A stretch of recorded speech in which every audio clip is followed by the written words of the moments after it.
Industrial low temperature chillers need to pay attention to some operating precautions during use, which can make the industrial low temperature chillers maintain better operating conditions. 1. After the industrial low temperature chiller pipeline, valve, circuit system and microcomputer controller are in normal operation after debugging, non-professionals are not allowed to disassemble or adjust at will, and the unit itself should be checked and dealt with by professional and technical personnel. 2. Always check whether the system's water replenishment device is normal, and it is strictly forbidden to have system water shortage.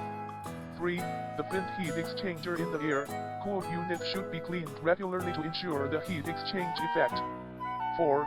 When the unit is stopped for a long time, the water in the pipeline should be drained to avoid the temperature drop and freezing and cracking of the pipeline. 5. Sundries and flammable materials are not allowed to be stacked near industrial low temperature chillers. 6.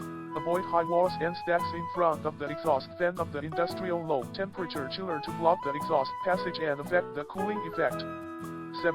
Do not start and stop the switch button frequently. The industrial low temperature cold water equipment room should be ventilated and dry, and designated personnel for operation and maintenance. 8. Before starting the industrial low temperature chiller, the compressor should be preheated, and the main engine will work when the power is turned on. 9. Check the water volume of the cooling water circulation system, the temperature of the water entering and leaving the tower at any time, and check the working conditions of the water replenishment and the electronic water treatment device on the pipeline.